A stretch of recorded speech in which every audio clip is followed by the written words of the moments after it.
Welcome to the Real News Network. I'm Jessica Devereaux in Baltimore.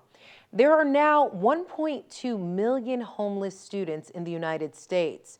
That's an increase of 10% from last year, according to the National Center for Homeless Education, and that's up 72% from the start of the recession in 2008. Some states, like North Carolina, have been particularly hit hard. Joining us to discuss child homelessness in North Carolina are Annabelle Sudreth and Tazra Mitchell. Annabelle is the executive director of A Child's Place, a nonprofit organization based in Charlotte, North Carolina, that works to erase the impact of homelessness on children and their education. And Tazra Mitchell is joining us from North Carolina as well. She joined the North Carolina Budget and Tax Center in August 2011, serving as a public policy analyst whose policy interests include fiscal policy. Thank you both for joining us. Thanks for having us. So Annabelle, let's start off with you. You're on the ground there in Charlotte, North Carolina. Can you just give us a sense of what it's like working with children who are homeless? Can you share a story of a family that's been affected by homelessness? Sure. Homelessness impacts children in devastating ways. They're more likely to be sick, they're more likely to be hungry, they're more likely to fall behind in school, and they worry more than other housed children that something bad is going to happen to them or their family. And so just having those burdens on shoulders really impact children, so much so that the national graduation rate for homeless children is less than 25%. So just because you don't have a safe, stable place to live at night means you're not likely to graduate from high school, which we know continues to exacerbate your earning potential and really your ability to break out of the cycle of poverty. Homelessness can affect anyone. Usually it happens because someone has lost a job, someone in their family has gotten sick or passed away, or some other effect that just tilts that financial balance. And unfortunately, the families who end up homeless didn't have savings to help them get through that challenge. So homelessness can really impact everybody. Some of the challenges that our kids face are unmet medical and dental needs. So they're in school with their tooth hurting or unable to see the board. We have families who have to separate so that the dad will stay in the men's shelter, women and children will stay in the women's shelter, and then adolescent males typically have to go live with another family member somewhere else because they're too young for the men's shelter and too old for the women's shelter. And so just the normal strengths that a family typically has are sometimes eroded due to homelessness. Okay, Tazra, I want to get to you and I want to talk a bit more about the policies that have gotten us to where we are today. We have North Carolina Governor Pat McCrory and the Republican-controlled legislature. They've passed a host of tax cuts and budget cuts, which critics have labeled an attack on working people. Can you provide for us an overview of state economic policies which have impacted North Carolina children? Sure. So North Carolina's economy has been much slower than several other states' economies to grow after the Great Recession. Part of that is because our economy was concentrated in manufacturing and textiles. So we still have the 5th highest unemployment rate in the nation. We have the 10th highest poverty rate and child poverty rate in the nation. But that didn't really stop legislators from enacting policies that have been to the detriment rather than the benefit to North Carolina's families and children. Our legislative session began in January, and within the first 2 weeks, they passed a radical reconstructing of our unemployment insurance system that really helps folks make ends meet as they struggle to find work, find a job, and gain a foothold on the economic ladder. So any child who lives in a household with an unemployed parent, they'll suffer as a result of this restructuring because it drastically reduced benefits. And as a result, we rejected more than $700 million from the federal government and benefits that could go to the long-term unemployed in North Carolina.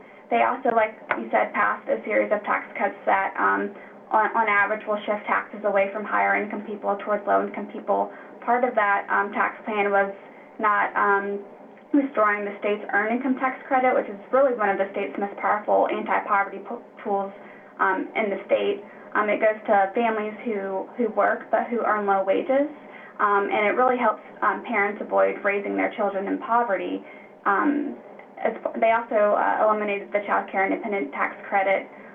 Really, the tax plan that they passed gives a huge windfall to the wealthy and profitable businesses at the expense of lower income and moderate income people. It also drains available revenues that the state can use to invest in programs that help children. As such, they passed a budget right after this tax plan that really puts North Carolina on the path to mediocrity. We just don't think that it will move the state in the right direction.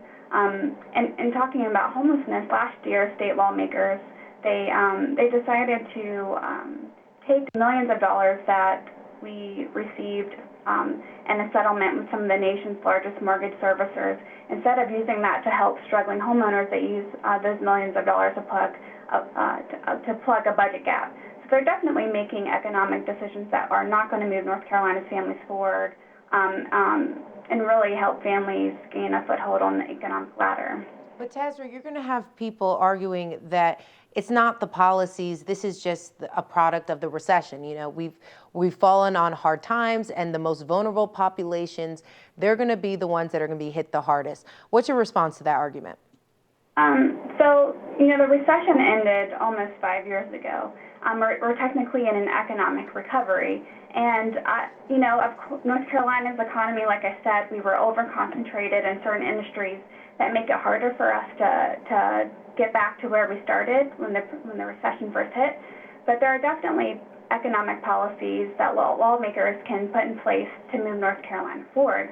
Fiscal austerity is not going to work. We need to make sure that we're investing in policies that put North Carolinians back to work, that put them in job training programs so that they can gain the new skills for the jobs of a 21st century economy. We need to make sure that we're investing in education. Right now we're spending more than $500 million below what we were investing in education. And of course, low-income people are going to be hit hard by the recession, but so are middle-income folks, and we have to make sure that that's not forgotten. Like I said, we are in an economic recovery. Our poverty rate is higher now than it was before the recession hit. Our median household income, which is the income directly in the middle of the income scale, it's well below. It's about $4,200 below what it was when the recession hit. So our economy is growing, but those gains are going to the top, and they're not filtering down to the middle and to the bottom. And there are policies like tax policy that can make sure that our economy grows stronger.